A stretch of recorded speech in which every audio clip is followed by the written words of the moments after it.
오늘 말씀은 우리에게 굉장히 낯익은 성경 문구이지만은 동시에 거리감이 느껴지는 말씀이기도 합니다. 우리 낯익다고 하는 표현은 바로 우리 5층에서도 확인할 수 있기 때문인데요. R층에서 보면은 항상 기뻐하라, 쉬지 말고 기도하라, 범사에 감사하라라는 성경 문구가 있는 것을 또 볼 수 있습니다. 하지만은 이런 기뻐하라, 기도하라, 감사하라라는 이 문구는 바울이 데살로니가 교회에 보낸 평범한 덕담과도 같이 들려옵니다. 그러나 이 말씀은 그 앞에 있는 항상, 쉬지 말고 범사에라는 표현이 붙으면서 우리에게 무겁게 다가오게 되기도 합니다. 마치 매 순간 경건한 삶을 살아가는 고행자를 떠올리게 하기도 합니다. 지금은 사라졌지만은 옛날에 군대에 웃음벨이라는 시스템이 있었다고 합니다. 있었다고 한다라는 표현을 쓰는 이유는 제가 군대에 갔을 때는 이미 사라져서 없어진 시스템이었기 때문인데요. 생활관마다 종을 하나씩 달아두고 그 종을 울리면은 병사들은 이제 너도 나도 할 거 없이 같이 하하호호 웃으면서 배꼽이 빠질 정도로 웃어야 되는 그런 믿기지 못할 시스템이었습니다. 그 억지로 웃으며 하는 병사들의 실제 심정은 아무도 신경을 쓰지 않고 그냥 종은 울리면은 무조건 다 웃는 그런 종이 있었다고 하는데요.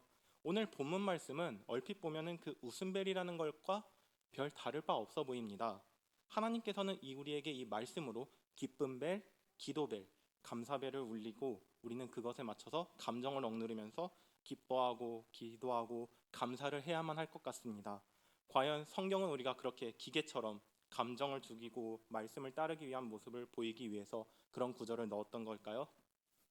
본문 말씀은 데살로니가 교회에서 바울이 보낸 서신 중 일부였습니다. 바울은 데살로니가 교회 신도들이 모든 곤경과 환난 가운데서도 믿음을 지키고 있다는 기쁜 소식을 듣고 이렇게 교회 편지를 보냈는데요. 교회 내에 잘못 알려진 종말론을 올바르게 고치기 위해서 이 데살로니가서를 통해서 하나님의 뜻을 전하게 되었습니다.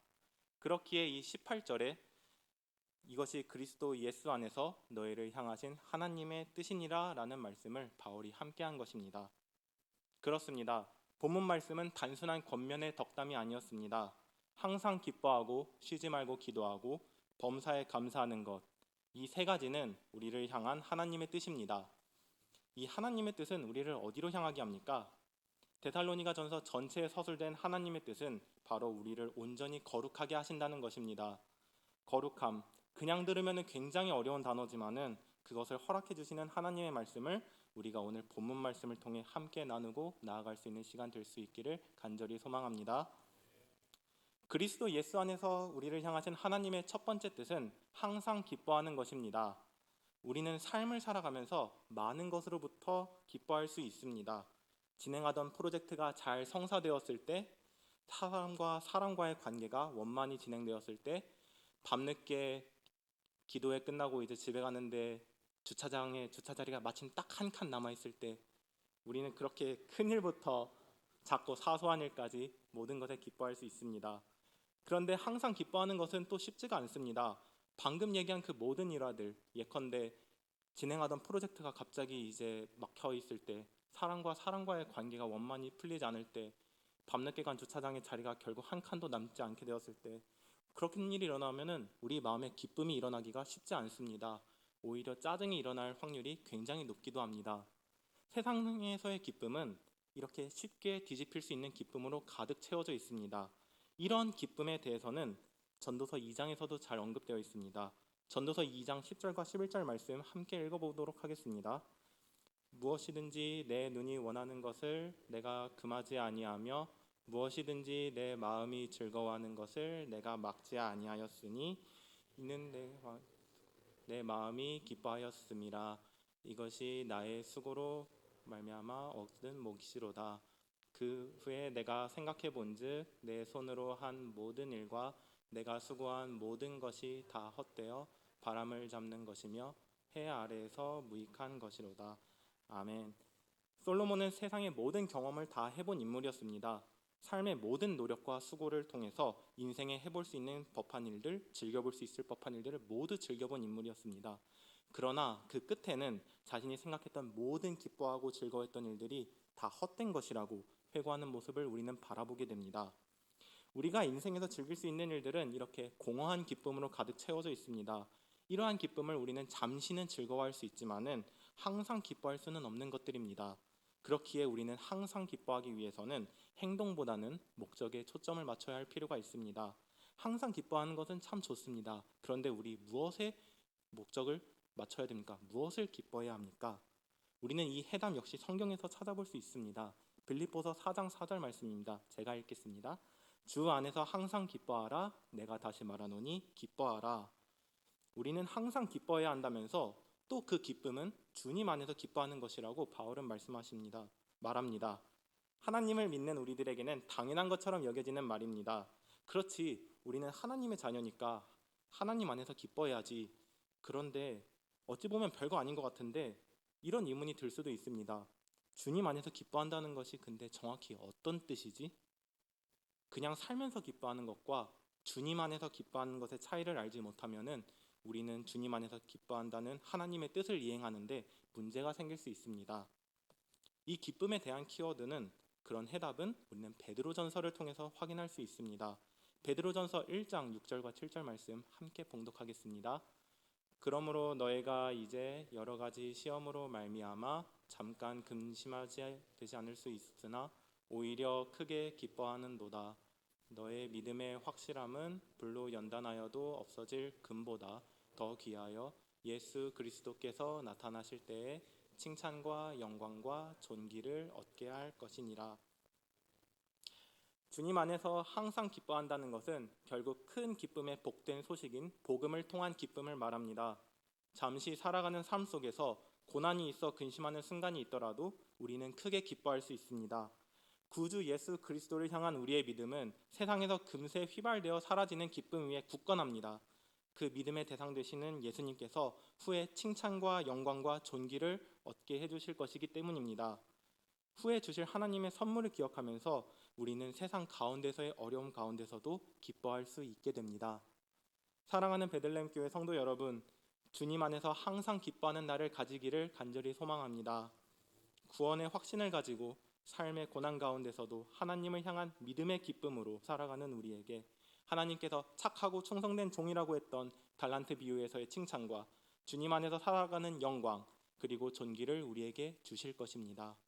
그것을 고대하며 기뻐하는 우리가 될 수 있기를 소망합니다. 그리스도 예수 안에서 우리를 향하신 하나님의 두 번째 뜻은 쉬지 말고 기도하라는 것입니다. 본문에서 쉬지 말고 기도하라는 것은 수도사처럼 수도원에 틀어박혀서 종일 기도하라는 것이 아니라 지속적으로 기도하라는 것을 말합니다. 영어 성경에서도 pray continually라는 표현으로 이를 표현했는데요. 일정한 시간에 규칙적으로 기도하는 것을 포함해서 기도하는 마음으로 사는 삶을 의미합니다. 이런 멈추지 않는 기도의 중요성을 우리는 잘 알고 있습니다. 하나님을 믿는 우리가 하나님과 교제하기 위해서는 기도가 꼭 필요한 것을 우리가 알고 있습니다. 이러한 기도는 바울의 핵심적인 가르침이었고 동시에 그와 우리의 삶을 지탱하는 힘이 되어주는 것이었습니다. 로마서 12장 12절에서도 바울은 다음과 같이 말했습니다. 소망 중에 즐거워하며 환난 중에 참으며 기도에 항상 힘쓰며. 기도는 우리가 항상 힘을 써야 할 부분이고 우리에게는 그럴 만한 가치가 있는 행동입니다. 한 청년이 있었습니다. 14살에 세례를 받았음에도 하나님을 알지 못해서 음주와 도벽, 거짓과 감옥살이를 하던 청년이었습니다. 어머니가 돌아가신 날에도 술을 마시면서 길거리를 배회하던 되먹지 못한 청년이었습니다. 그러했던 그가 어느 날 한 기도 모임을 통해 하나님을 만나면서 뜨거운 감동을 받고 모든 삶을 주님께 드리는 고백을 담는 사랑을 가지게 되었습니다. 그는 고아원을 운영하게 되었습니다. 참으로 많은 시련과 환란이 그에게 닥쳐왔습니다. 아이들은 굶주리고 가족을 포함한 주위 사람들로부터 그가 결정할 때마다 반대가 빗발쳐왔습니다. 그러나 모든 것이 부족한 상황 속에서도 그는 아이들을 사랑하는 마음으로 하나님을 사랑하는 마음으로 기도했습니다. 그가 할 수 있는 일은 기도뿐이었습니다. 스스로의 일로는 아무것도 해결할 수 없는 상황 가운데 오로지 하나님만이 해내줄 수 있을 것이라는 믿음을 가지고 그는 기도하였고 어려운 상황 가운데서 기도로 고아원을 운영해 왔습니다. 그 결과 평생 2,000명이 넘는 고아들이 그의 고아원에서 믿음의 사람으로 양육되었고 그리고 또 확장되는 은혜를 경험하게 되었습니다. 일평생 5만 번 이상의 기도 응답을 받은 고아들의 아버지 조지 뮬러가 바로 그 사람입니다. 아무것도 할 수 없는 그였지만 그랬기에 오로지 기도만으로 하나님께 간구하고 묻고 나아가는 모습은 수많은 이들의 본이 되어서 우리 그리스도 안에 살아가야 하는 자들이 나아가야 할 방향성을 우리에게 보여주기도 합니다. 그렇게 중요한 기도이기에 쉬지 말고 기도하는 것은 중요하게 보입니다. 그러나 그것이 쉽지 않다는 것을 우리는 또 잘 알고 있습니다. 예수님과 함께 겟세마네 동산에서 기도하던 베드로와 야고보, 요한도 그러하지 않았습니까? 예수님은 내 마음이 매우 고민하여 죽게 되었으니 함께 깨어 있으라고 베드로 일행에게 말했지만은 베드로 일행은 피곤해서 함께 기도하지 못했습니다. 우리는 항상 깨어 기도하고 싶지만은 예수님의 말씀처럼 마음에는 원이로되 육신이 약하여 쉽사리 기도하지 못할 때가 많이 있습니다. 그러나 육이 약할지라도 오히려 그렇기에 우리는 더욱더 기도해야 합니다. 기도로 하나님께 나아가야 합니다. 매 순간의 모든 일에 조지 뮬러의 기도처럼 하나님께 기도할 필요가 있습니다. 빌립보서에서도 우리에게 그렇게 말씀하고 있습니다. 빌립보서 4장 6절의 말씀입니다. 아무것도 염려하지 말고 다만 모든 일에 기도와 간구로 너의 구할 것을 감사함으로 하나님께 아뢰라. 이러한 매 순간의 기도가 중요함을 성경은 우리에게 말을 합니다. 왜 우리에게 이렇게까지 기도함을 강조하는가? 그것은 기도를 하지 않고 그리스도 안에서 살아가기에는 우리가 매우 연약하기 때문입니다. 앞서 이야기했던 예수님과 베드로의 대화 내용을 말씀으로 살펴볼 필요가 있습니다. 마태복음 26장 41절 말씀입니다. 시험에 들지 않게 깨어 기도하라. 마음에는 원이로되 육신이 약하도다 하시고, 기도를 안 하는 우리의 모습은 베드로가 겟세마네 동산에서 눈을 감았던 상황처럼 영적으로 잠든 모습과 같습니다. 그렇기 때문에 예수님은 베드로에게 그리고 시대를 초월해서 우리에게 말씀하셨습니다. 시험에 들지 않게 깨어 기도하라고 말이지요. 우리는 기도로 깨어서 하나님께 늘 교제하며 하나님께 우리의 모든 것을 아뢰고 맡겨야만 합니다. 그렇게 나아갈 때 하나님께서 우리에게 이기는 힘을 주실 수 있음을 믿으시기 바랍니다. 또 늘 기도해서 하나님과 교제하는 모습은 여호수아서에도 찾아볼 수 있습니다. 여호수아와 이스라엘 백성이 여리고성 전투에서 이어진 아이성 전투에서 패전했을 때 여호수아가 옷을 찢으며 기도하는 모습을 우리는 볼 수 있었습니다. 여호수아 7장 7절의 말씀에 이렇게 기록되어 있습니다. 이르되 슬프도소이다 주 여호와여 어찌하여 이 백성을 인도하여 요단을 건너게 하시고 우리를 아모리 사람의 손에 넘겨 멸망시키려 하셨나이까? 우리가 요단 저쪽을 만족하게 여겨 거주하였더라면 좋을 뻔하였나이다. 여호수아의 이 기도는 그저 무작정 하나님께 책망하고 하나님께 따지려는 기도가 아니었습니다. 하나님께서는 이미 여호수아에게 1장에서 말씀하셨습니다. 너희가 발바닥으로 밟는 모든 것을 주겠다. 헷 족속의 온 땅과 대해 끝까지 모든 것이 너의 영토가 되리라 라고 하나님께서 이미 말씀하신 바 있었습니다. 그렇게 하나님께서 약속하셨습니다. 그렇기 때문에 아이성에서의 패전은 여호수아에게 있어 납득할 수 없는 사건이었습니다. 그래서 여호수아는 여호와께 따지듯이 기도했던 것입니다. 아이러니하게도 이런 따지는 기도를 통해서 여호수아는 깨어날 수 있었습니다. 여호수아는 이 기도를 통해서 그제야 하나님과 재차 교제하고 하나님의 말씀을 들을 수 있었습니다. 이스라엘 가운데 하나님께 드려져야 했던 물건이 있었고 그것을 제할 때까지 싸움에서 이길 수 없다는 이야기를 듣게 됩니다. 그 이야기를 듣고 여호수아는 제비를 통해 아간을 추려낼 수 있었고 문제의 원인을 제거함으로 다시금 정복 전쟁에 나아갈 수 있었습니다. 사랑하는 성도 여러분, 하나님께서 우리와 함께 하신다는 것에 안주하여 멈추지 말고 계속 깨어 기도할 필요가 있음을 돌아보기 원합니다. 우리는 기도를 통해 자신을 점검하고 늘 깨어 하나님을 바라보아야 합니다. 하나님께서 약속하신 영광의 길에 우리가 조금이라도 벗어나지 않을 수 있도록 늘 기도하며 나아가는 우리가 될 수 있기를 소망합니다. 그리스도 예수 안에서 우리를 향하신 하나님의 세 번째 뜻은 범사에 감사하라는 것입니다. 모든 상황에 감사하라는 하나님의 말씀은 굉장히 좋은 권면의 말씀과 또 같이 받아들여집니다. 감사하며 살아가는 삶을 살면 하나님께 더욱더 신실한 마음으로 나아갈 수 있을 것 같은 생각도 들 수 있습니다.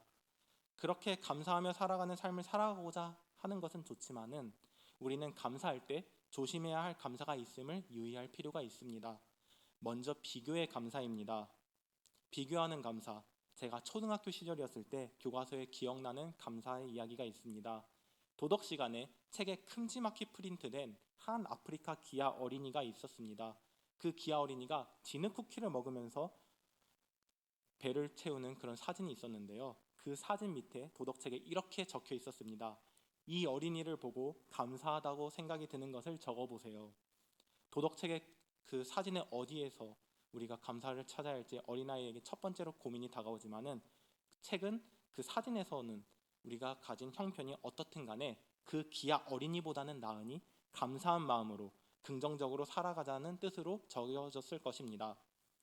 실제로 우리는 살아가면서 많은 상황을 그러한 방식으로 생각하는 경우가 있습니다. 내가 힘든 상황 가운데 있을 때 나보다 더 힘든 상황과 인물을 떠올리면서 그 사람보다는 낫잖아, 나 정도면은 양반이야 라는 마인드로 마음에 위안을 주는 경우가 있습니다. 그렇게 매 순간을 비교를 통해 감사하는 경우가 있을 수 있습니다. 그러나 이러한 감사는 위험한 감사임을 유념할 필요가 있습니다. 비교를 통한 감사는 비교 대상에 대한 존중과 긍휼함이 사라지게 됩니다. 누가복음 18장에서 예수님께서는 바리새인과 세리의 비유를 통해 예화로 말씀하셨습니다. 18장 11절 말씀입니다. 함께 읽겠습니다. 바리새인은 서서 따로 기도하여 이르되 하나님이여, 나는 다른 사람들 곧 토색, 불의, 간음을 하는 자들과 같지 아니하고 이 세리와도 같지 아니함을 감사하나이다. 이 세리와도 같지 아니함을 감사하는 바리새인의 모습은 마치 범사에 감사하는 활동의 일환으로서 감사를 표하는 것만 같습니다. 그러나 이 모습이 진실된 감사함이 아님을 우리는 느낄 수 있습니다. 텅 비고 공허하고 얼룩진 감사입니다. 우리는 감사함에 있어서 비교를 통한 감사함에 조심해야 합니다. 누군가와 비교하는 감사함은 곧 나 자신을 높이고 그 사람을 낮추는 교만의 행위가 되어버릴 수 있습니다. 우리는 이러한 상황에서는 감사의 기도를 올리는 것이 아니라 그 사람을 위해 기도를 해야 할 줄을 믿습니다. 또한 우리는 감사하며 살아갈 때 결과에 치중한 감사에 유의할 필요가 있습니다. 일용할 양식을 주심에 감사합니다. 좋은 옷을 입혀주심에 감사합니다. 오늘 일이 잘 풀리게 해주심에 감사합니다. 우리는 범사에 감사한다는 삶을 지향한다고 할 때 일상적으로 다양한 일에 감사함을 표현할 수 있습니다. 이러한 감사는 당연히 좋은 행위입니다. 그러나 만일 감사함이 그러한 결과에 감사하고 멈추어 버린다면 우리의 감사는 온전하지 못하게 되어버립니다. 우리는 범사에 감사할 때 그 감사의 대상과 주체가 하나님이 되어야 함을 알아야 합니다. 맛있는 밥을 먹어서 감사함에 그치지 아니하고 그것을 허락하신 이가 바로 하나님이심을 늘 기억하며 감사의 마음을 품어야 하는 것입니다. 시편 136편에서 다윗은 이러한 감사의 소중함을 잘 알아주신 이에게 감사하는 시를 찬송했습니다. 136편 1절에서는 이렇게 시작합니다. 여호와께 감사하라, 그는 선하시며 그 인자하심이 영원하리로다. 이렇게 시작되는 136편은 모든 상황과 역사 속에서 모든 것을 행하신 하나님께 감사하는 마음이 담겨진 시입니다. 이처럼 우리는 모든 감사가 하나님께 영광 드려지는 감사로 연결되어야 함을 떠올리면서 범사의 감사함에 있어 하나님께로 연결되는 감사를 올릴 수 있어야겠습니다. 그러나 범사에 감사한다는 마음을 품어도 현실이 녹록지 않은 상황이 있음을 우리는 삶 가운데서 자주 마주치게 됩니다. 감사가 넘칠 만한 상황과 환경 가운데서는 범사에 감사하라는 말씀이 우리에게 다가오기 쉬운 구절이지만은 나에게 안 좋은 일이 있을 때, 나에게 억울한 일이 생길 때, 나의 상황과 환경, 나의 직장일, 그런 모든 것들이 다 트러블이 생기고 꼬여 있을 때, 심각한 문제와 마주할 때는 감사함을 표현하는 것이 쉽지가 않습니다. 오히려 따지고 싶은 마음이 드는 것이 당연할 것입니다. 성경에서는 그러한 상황 가운데서도 감사를 말하는 신앙심을 가진 인물들이 몇 등장합니다. 욥기에 욥이 바로 그러했고 선지자 하박국이 또 그러했습니다. 욥은 어떠했습니까? 가진 모든 재산이 빼앗기고 불타 없어지고 자녀들이 모두 목숨을 잃은 그 상황에서 욥은 세상 모든 것이 안타까운 그 상황 가운데 슬피 울는 가운데서도 땅에 엎드려 예배했습니다. 1장 21절 그리고 22절 말씀입니다. 제가 읽겠습니다. 이르되 내가 모태에서 알몸으로 나왔사온즉 또한 알몸이 그리로 돌아가올지라. 주신 이도 여호와시요 거두신 이도 여호와시오니 여호와의 이름이 찬송을 받으실지니이다 하고, 이 모든 일에 욥이 범죄하지 아니하고 하나님을 향하여 원망하지 아니한지라. 욥은 갑작스레 닥친 고난 가운데서도 하나님을 향한 믿음을 저버리지 않았습니다. 오히려 방금 우리가 성경 구절처럼 놀라운 고백을 했습니다. 이러한 고백과 감사가 어떻게 가능하겠습니까? 이번에는 선지자 하박국의 이야기를, 그 고백을 한번 보고자 합니다. 이번에는 함께 봉독하고자 합니다. 3장 17절에서 18절 말씀입니다. 함께 읽겠습니다. 비록 무화과 나무가 무성하지 못하며 포도나무에 열매가 없으며 감람나무에 소출이 없으며 밭에 먹을 것이 없으며 우리의 양이 없으며 외양간에 소가 없을지라도 나는 여호와로 말미암아 즐거워하며 나의 구원이 하나님으로 말미암아 기뻐하리로다. 아멘. 삶이 고난의 연속입니다. 밭에 먹을 것도 없고 외양간에 소도 없습니다. 그러나 하박국은 그러한 상황이 올지라도 하나님으로 인해 즐거워하며 기뻐한다고 이야기합니다. 우리가 보기에는 불행하기 짝이 없는 그런 상황인데도 하나님을 찬양하고 있는 모습은 신기하고 놀라울 따름입니다. 이것이 어떻게 가능합니까? 여호와로 말미암아 기뻐하는 하박국 선지자와 자신의 모든 소유와 권리가 주님께 있음을 고백하는 욥의 모습을 우리는 기억할 필요가 있습니다. 항상 주님 안에서 기뻐하고 그것을 주님과 교제하며 살아갈 때 고난 가운데서도 주님을 향한 감사가 드러날 수 있음을 우리는 성경을 통해서 볼 수 있었습니다. 10년 전에 저는 이 항상 기뻐하고 쉬지 말고 기도하고 범사에 감사라는 말씀이 너무나도 좋았습니다. 그런데 이 세 가지를 다 지키는 것이 저에게 있어서는 굉장히 좀 어렵게 다가왔습니다. 그래서 저는 이 세 가지 중에서 맛있는 거 하나만 골라 먹었습니다. 범사에 감사라는 말씀이 좀 마음에 많이 와닿았습니다. 그래서 내 모든 삶에 범사에 감사하자라는 표현을 해보자. 항상 모든 상황 속에서 감사를 그렇게 입에 달고 살아보기 시작했습니다. 무슨 일이 있어도 목사님, 어머니, 아버지, 누나에게 감사하네요. 참 다 감사하네요. 그렇게 얘기했습니다. 가끔 엄마 아빠가 징그럽다고 할 때도 있었습니다. 하지만 그래도 저는 범사에 감사함을 그렇게 한번 표현을 해봤습니다. 그렇게 살면은 하나님과 함께하는 삶이 되고 조금 더 변화될 수 있는 삶을 살 수 있을 것 같았기 때문입니다. 그런데 이상했습니다. 이상하게도 그렇게 감사하는 삶을 살았는데도 마음이 편치는 않았습니다. 삶은 변함없이 우중충했고 마음은 또 언제나 심란했었습니다. 그런 제게 그 당시 있었던 옛날 교회의 목사님께서 저에게 말씀하신 것이 아직도 기억에 남습니다. 우리 찬민 형제의 감사는 참 감사하다는 표현은 좋은데 감사 굉장히 공허하네요. 비어있는 것 같아요. 그랬습니다. 그때까지 저의 감사는 공허했던 것이었습니다. 기쁨과 기도가 없는 감사는 그저 공허하게 벽에다가 의미 없이 중얼거리는 감사와 다를 바가 없었습니다.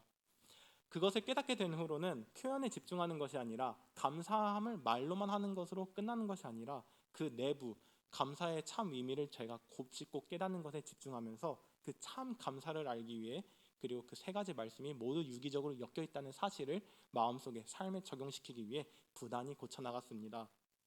사랑하는 베들레헴 교회 성도 여러분, 주님 안에서 항상 기뻐하시기 바랍니다. 끊임없이 늘 깨어 기도하시기 바랍니다. 모든 일에 주님께 감사하시기 바랍니다. 이것이 그리스도 예수 안에서 우리를 향하신 하나님의 뜻임을 기억합시다. 기쁨과 기도와 감사 세 가지 중에 어느 하나도 놓치지 않으면서 우리에게 주어진 하나님의 뜻을 마음속으로 받아들일 때 우리의 삶이 거룩하게 변화될 수 있기를 간절히 소망합니다. 우리 함께 이제 결단 찬양 한번 하도록 하겠습니다. 저희 이제 같이 이제 오직 주의 사랑에 매여 찬양하도록 하겠습니다.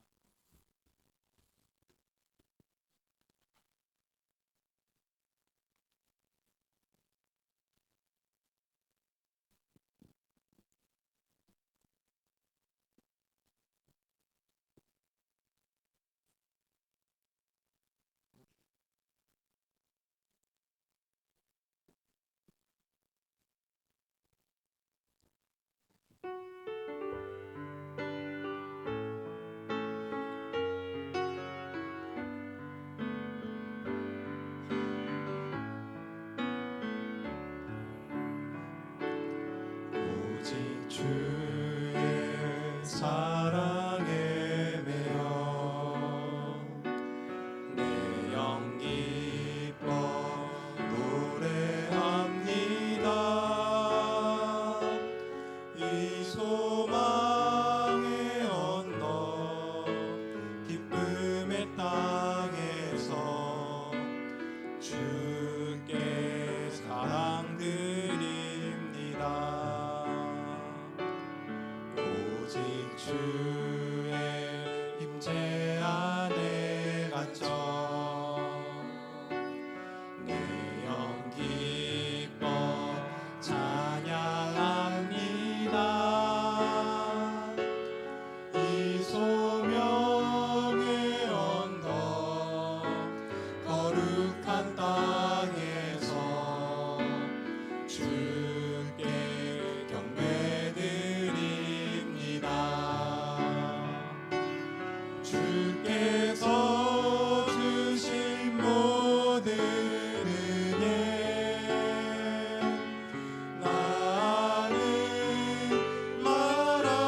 받으렵니다. 주께 내 삶 드립니다. 우리 이 시간 함께 기도하기를 원합니다.